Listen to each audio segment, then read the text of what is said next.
Senhor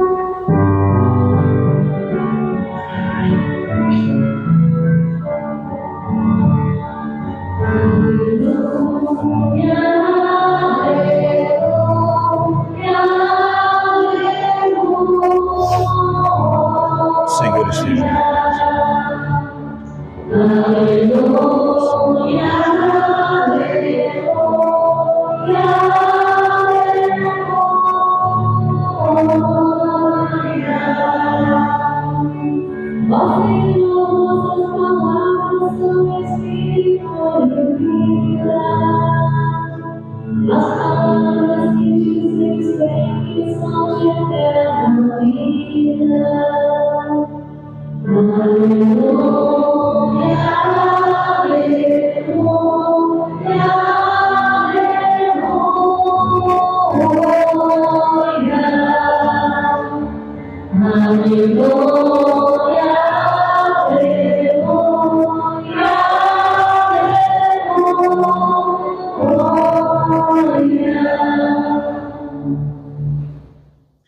O Senhor esteja convosco. Proclamação do Evangelho de Jesus Cristo, segundo Lucas. Glória a nós, Senhor. Naquele tempo, um mestre da lei se levantou e, querendo pôr Jesus em dificuldade, perguntou: Mestre, que devo fazer para receber em herança a vida eterna? Jesus lhe disse: O que está escrito na lei? Como lês? Ele então respondeu: Amarás o Senhor teu Deus de todo o teu coração e com toda a tua alma, com toda a tua força e com toda a tua inteligência, e ao teu próximo como a ti mesmo. Jesus lhe disse: Tu respondeste corretamente, faze isso e viverás. Ele, porém, querendo justificar-se, disse a Jesus: E quem é o meu próximo? Jesus respondeu: Certo homem descia de Jerusalém para Jericó e caiu nas mãos de assaltantes. Estes arrancaram-lhe tudo, espancaram-no e foram-se embora, deixando-o quase morto. Por acaso um sacerdote estava descendo por aquele caminho. Quando viu o homem, seguiu adiante pelo outro lado. O mesmo aconteceu com o levita. Chegou ao lugar, viu o homem e seguiu adiante pelo outro lado. Mas um samaritano que estava viajando chegou perto dele, viu-o e sentiu compaixão. Aproximou-se dele e fez curativos, derramando óleo e vinho nas feridas. Depois colocou o homem em seu próprio animal e levou-o a uma pensão onde cuidou dele. No dia seguinte, pegou 2 moedas de prata e entregou-as ao dono da pensão, recomendando: Toma conta dele. Quando eu voltar, vou pagar o que tiveres gasto a mais. E Jesus perguntou: Na tua opinião, qual dos 3 foi o próximo do homem que caiu nas mãos dos assaltantes?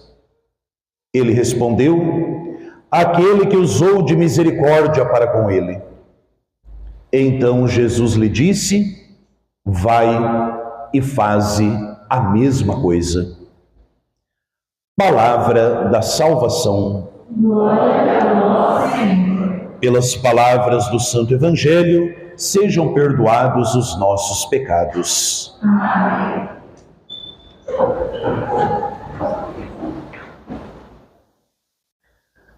A palavra está perto de ti, em tua boca e em teu coração.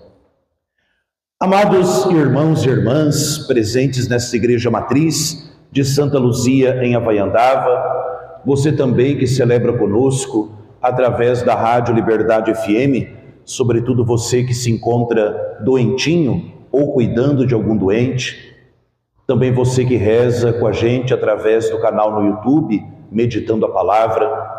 Hoje, 13 de julho, memória de Nossa Senhora, com esse título bonito, Rosa Mística, 15º domingo do tempo comum.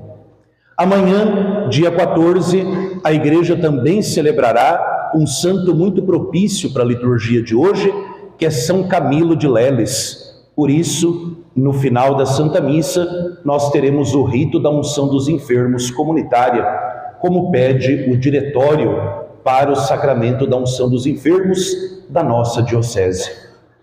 E justamente neste dia dedicado a Nossa Senhora, dia do Senhor porque é domingo, véspera de São Camilo, ouvindo Jesus nos contar esta parábola tão bonita do bom samaritano, a palavra de Deus vem ao nosso encontro nos dizendo algo importantíssimo. Quem você e eu somos? Quem você e eu somos de verdade? E aqui nós não precisamos percorrer o mundo fazendo perguntas. São Paulo já disse na segunda leitura: você e eu, pelo batismo, somos membros do corpo de Cristo. É Ele a cabeça da igreja e nós, pelo batismo, membros do seu corpo, formamos o corpo místico de Cristo nesse mundo. Ora, tendo Cristo como cabeça, é preciso que a vida dele se prolongue, que a vida dele se atualize, que a vida dele aconteça na sua vida e na minha vida. É impossível a cabeça ir para um lado e o corpo querer ir para o outro. Por isso, a nossa missão como membros do corpo de Cristo é justamente trazer a vida de Cristo na nossa própria vida. Já São Paulo, na segunda leitura do domingo passado, nos dava uma indicativa dessa, quando ele dizia: eu trago no meu corpo, eu trago na minha vida as marcas de Jesus. E eu pergunto a você, e também me pergunto, qual é a marca de Cristo que você tem carregado e deixado na vida dos outros? A sua existência nesse mundo, a minha existência nesse mundo, seja eu como padre, vocês como leigos, consagrados, religiosos que me ouvem, qual é a marca de Cristo que ao longo da nossa vida nós vamos deixando? E é impossível eu viver a vida de Cristo ou deixar uma marca de Cristo na vida de alguém, se esta palavra, o Santo Evangelho, se a Sagrada Escritura não tiver enraizada na minha vida. E por isso a primeira leitura belíssima de hoje nos dirá: ninguém tem desculpa para viver uma vida fora do querer de Deus, porque a palavra não está tão alta que ninguém alcance, nem tão profunda que ninguém encontre, não está do outro lado do oceano para que a gente tenha que enfrentar uma viagem. A palavra está perto de ti, na tua boca e no teu coração. Essa palavra que nós ouvimos na liturgia da palavra, a palavra de Deus escrita e a palavra de Deus viva, que é Jesus, que nós vamos adorar logo mais e comungar no momento da comunhão. Esta palavra que precisa encontrar acolhida em nós, para que não nos aconteça de, apesar de estarmos sentados dentro de uma igreja, apesar de estarmos recebendo a Eucaristia, nós sermos gente possuída pelo diabo. Ô doido, padre, o senhor está ficando louco? Não. É preciso tomar muito cuidado, porque nós só temos duas opções de palavra: ou a palavra de Deus, ou a palavra do diabo. E se eu não tomar cuidado, mesmo andando do lado de Cristo, eu corro o risco de ser uma pessoa possuída pelo cão, se eu não acolher na minha vida a palavra de Deus de verdade. Não, padre, eu já assisti tanto filme de exorcismo, quem está com o capeta no corpo, chacoalha a cabeça, vomita verde, rodopia a cabeça. Será, minha querida? Será, meu querido? Dou a vocês um exemplo que derruba essa teoria. Judas Iscariotes. Judas estava possuído pelo diabo, sentado à mesa com Jesus na última ceia. E dirá o Evangelho que Judas é o primeiro a receber a Eucaristia. Recebeu a Eucaristia na boca, mas o coração estava fechado, porque dirá o evangelista que na hora em que Judas recebe o pão da mão do próprio Cristo, naquele instante o diabo entra no seu coração e ele vai e entrega o Filho de Deus pelo preço de 30 moedas. Não rodopiou a cabeça, não vomitou verde, não deu um tremelique. Era um apóstolo escolhido e santificado por Jesus. Estava diante do Cristo, ouvia a palavra de Cristo, mas o coração de Judas, livre, fez a opção de se fechar para a palavra de Deus e abrir-se para a palavra do inimigo. Como também fizeram o sacerdote e o levita no evangelho que nós ouvimos. Dois homens da palavra de Deus, o sacerdote do culto, o levita, que seria hoje um catequista, conhecedores da palavra, sabiam que Deus havia ordenado o amor e a caridade ao próximo. E quando chega na hora de colocar em prática a palavra que eles sabiam na cabeça, livremente eles fizeram de conta que não era com eles e seguiram por outro caminho. Era um sacerdote, era um levita. Por não serem possuídos pela palavra de Deus, foram possuídos pelo diabo no espírito da omissão. E quantas vezes que na nossa vida diária, que na nossa vida concreta, e aqui diante da palavra, que todos nós possamos fazer um bom exame de consciência. Quantas vezes que nós sabemos tantas coisas bonitas, sabemos trechos da Escritura, decor, mas na hora H de colocar essa palavra em prática, nós livremente escolhemos viver uma vida avessa àquilo que a palavra de Deus nos diz. E Jesus dirá: não basta saber, não basta ler direito. A última frase de Cristo no Evangelho é: faze isto e viverás. Colocar em prática essa palavra é o que nos diferencia do espírito das trevas. Porque de Bíblia, de Escritura, o capeta sabe mais do que nós.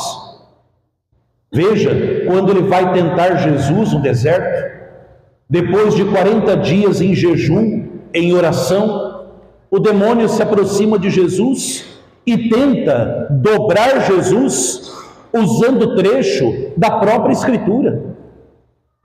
Quando o diabo olha para Cristo e diz: se és o Filho de Deus, se joga daqui abaixo, porque diz o Salmo 91. É o diabo citando a palavra de Deus para Jesus. Diz o Salmo 91, o Senhor enviará os seus anjos para te segurarem. Mas Jesus, a palavra viva de Deus feito carne, desbaratina o diabo e diz a ele: não tentarás o Senhor teu Deus.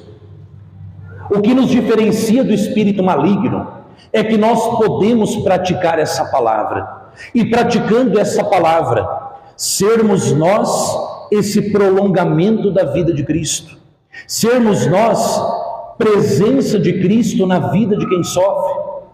E sejamos honestos, quantos são aqueles que sofrem hoje mais perto ou mais distante da gente?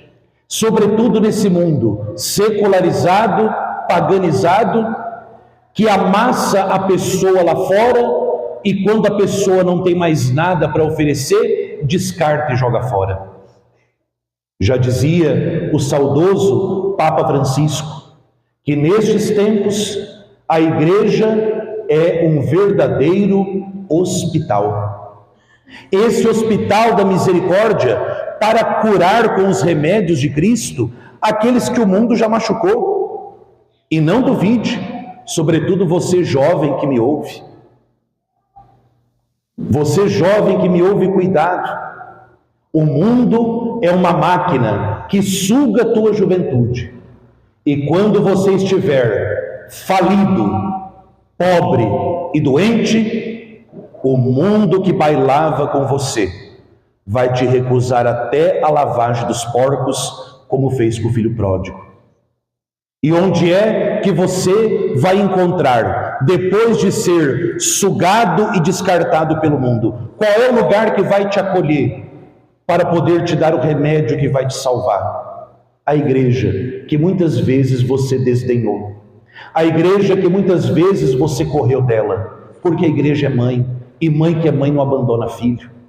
A grande hospedaria do bom samaritano é justamente a igreja. E hoje nós viveremos isso de maneira claríssima, quando o sacerdote ungir você com o óleo, e você receber o corpo de Cristo, o mesmo que fez o bom samaritano do Evangelho, derramou o óleo da unção na ferida e deu como alimento o vinho da Eucaristia.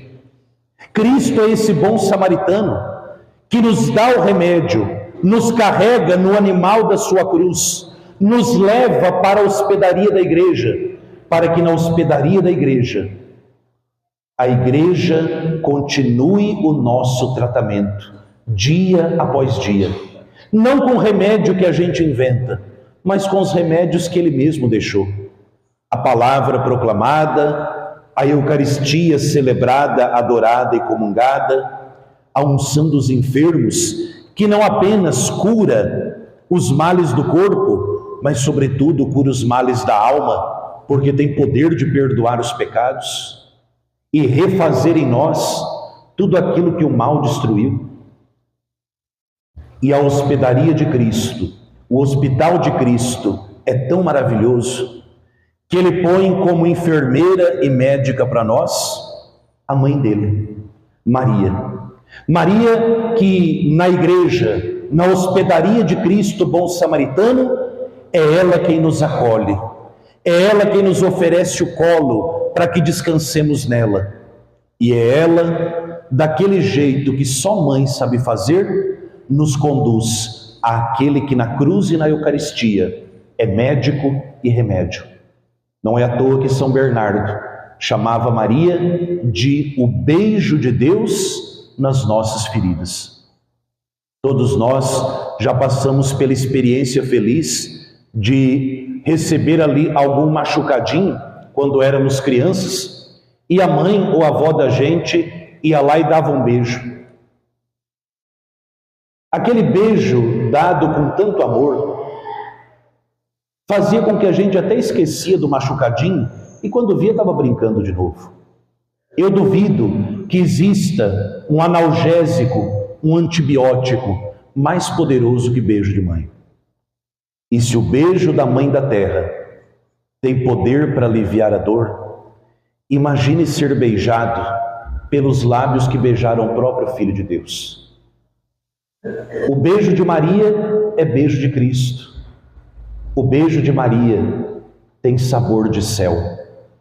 Por isso que nesta Eucaristia, Maria nos beije nas nossas feridas do corpo e da alma, e como boa e santa mãe que ela nos conduza ao coração de Jesus, o bom samaritano, para que, cuidados, curados e amados por Jesus, vocês e eu nos empenhemos em ser instrumento de cura e de amor na vida daqueles que Deus coloca no nosso caminho.